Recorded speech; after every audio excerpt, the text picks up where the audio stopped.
This is TV2's Medical Minute, brought to you by the Roy L. Schneider Hospital. Good day, this is Dr. Byron W. Biscoe. I am the ophthalmologist at the Roy Lester Schneider Hospital with today's Medical Minute. The cornea is normally the dome-shaped structure on the front of the eye whose responsibility it is to refract or bend light rays onto the retina. It can only do this evenly if the cornea remains a dome. In keratoconus, the cornea becomes a steep cone rather than a dome, creating light rays that are not bent perfectly and the patient has no ability to see. The way that we correct for this is with corneal transplant surgery. Corneal transplants occur when a donor corneal button is removed from an eye bank eye and sewn to a recipient corneal bed on the patient. This then allows for useful vision, eliminating the astigmatism and creating a graft-donor interface that is imperceptible. This is a wonderful operation, and we do about 6 of these surgeries per year at the Roy Lester Schneider Hospital. This is Byron W. Biscoe, MD, with your Medical Minute. This has been TV2's Medical Minute, brought to you by the Roy L. Schneider Hospital.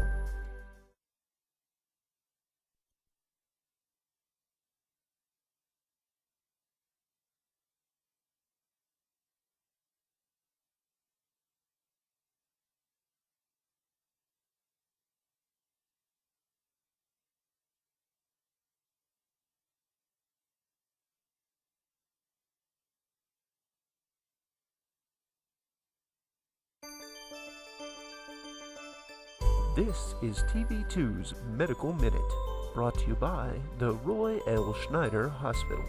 Hello, I am Dr. Frederick Seifer. I am a pulmonologist. That is a lung specialist. I specialize in lung diseases such as asthma, COPD, emphysema, people that have problems with shortness of breath, walking up hills or stairs, people that have a chronic cough. That is the kind of problems that a lung specialist traditionally sees. This is a spirometry device. This is a device which will establish whether help establish whether an individual has lung disease or not.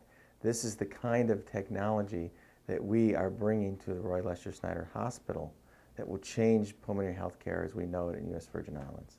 Up until the present time, there's not been a pulmonologist in the U.S. Virgin Islands, and pulmonary health care has been referred out to Puerto Rico or Miami. It is our goal that we will establish the Roy Lester Schneider Hospital as the center for pulmonary health care in the U.S. Virgin Islands. This has been TV2's Medical Minute, brought to you by the Roy L. Schneider Hospital.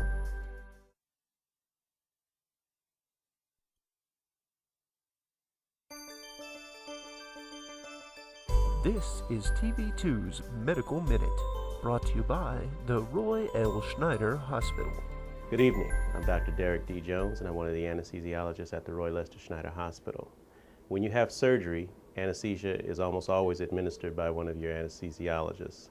With new monitoring and trained staff, anesthesia is as safe today as it's ever been. But there are rules to ensure that it is safe, and one of the most important rules is not to have anything to eat or drink the night before surgery.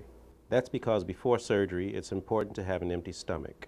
Don't drink or eat anything after midnight prior to your surgery date.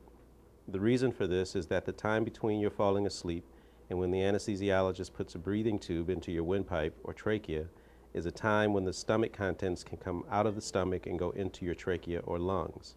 This can cause serious injury or even death. Therefore, it is extremely important not to have anything to eat or drink prior to surgery. Some exceptions can be made, of course, for emergency surgery and possibly for taking medications. But if you're taking medications, be sure to tell your doctor about whether to take them. Depending on your particular condition, your anesthesiologist may have adjustments to the orders. Remember to consult your doctor before the day of surgery. And your safe recovery after surgery is our top priority. This has been TV2's Medical Minute, brought to you by the Roy L. Schneider Hospital.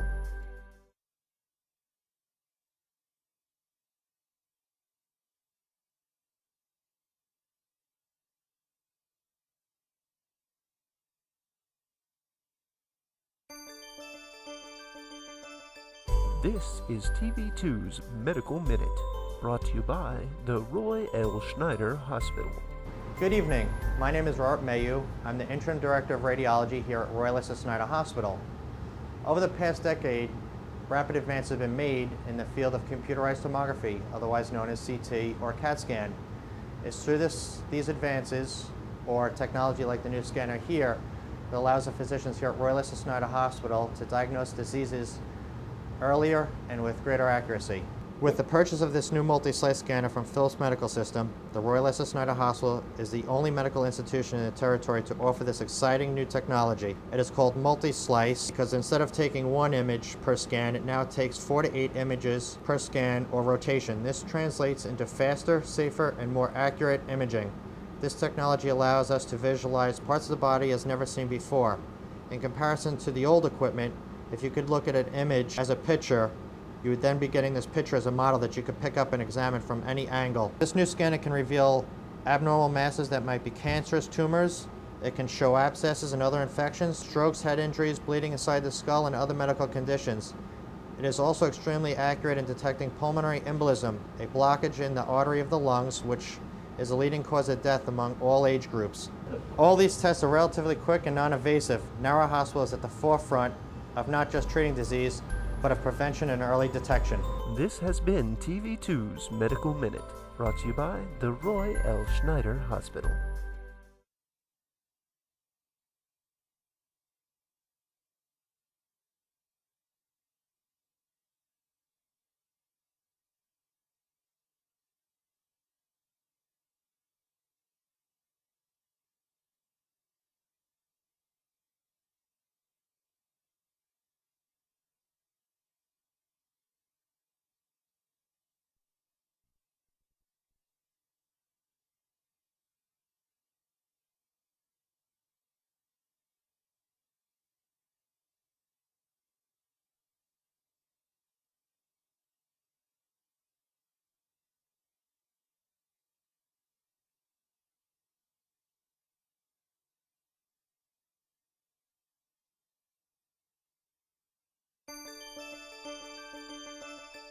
This is TV2's Medical Minute, brought to you by the Roy L. Schneider Hospital.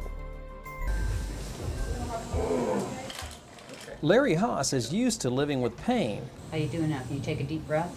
After a stroke, his health worsened, says his wife, Hazel. He was very lethargic. He couldn't, get up without his head spinning, and he slept all the time. But 3 Florida hospitals couldn't find anything wrong with him. And they would keep him 48 hours, and they'd pump him up with drugs, and they'd send him home, and nothing was fixed. Until he reached the Schneider Hospital in St. Thomas. He was in the intensive care unit at the hospital and essentially in a state of coma. Dr. David Weischer said Larry suffered from a rare brain disorder. This is the brainstem right here. If this pushes against the brainstem, this could kill a patient. Rather than putting a Band-Aid on it, the diagnosis has been made, and he was able to be treated. I wanted to hug and kiss him. I couldn't believe it. Without the two of them, the hospital and the doctor, my husband would have died. I got my husband back. This has been TV2's Medical Minute, brought to you by the Roy L. Schneider Hospital.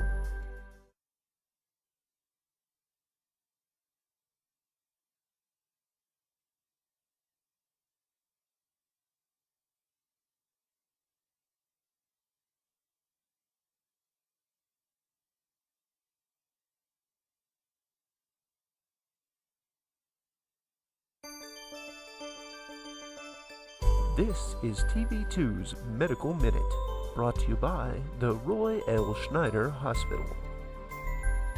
600,000 children have their tonsils removed every year, and for many, it's literally a pain in the mouth. After a tonsillectomy, it takes usually 1 to 2 weeks to recover. That's because traditional procedures uses heat or cutting to remove tonsils.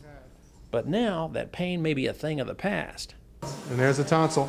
In the past, we used electrical cautery tissue, which works quite well to remove the tonsils and to stop any bleeding, but it does impart almost a burned effect in the area, and people really have had a burn in the area that they have to heal up and recover from. Now they don't have the burn.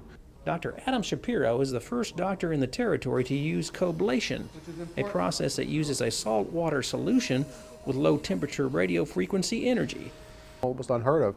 Anybody who's had their tonsils out or knows people have their tonsils out, they've been relatively miserable for the first couple of weeks. With this technique, not everybody, but most people can get back to their normal routine much quicker, which is a great breakthrough.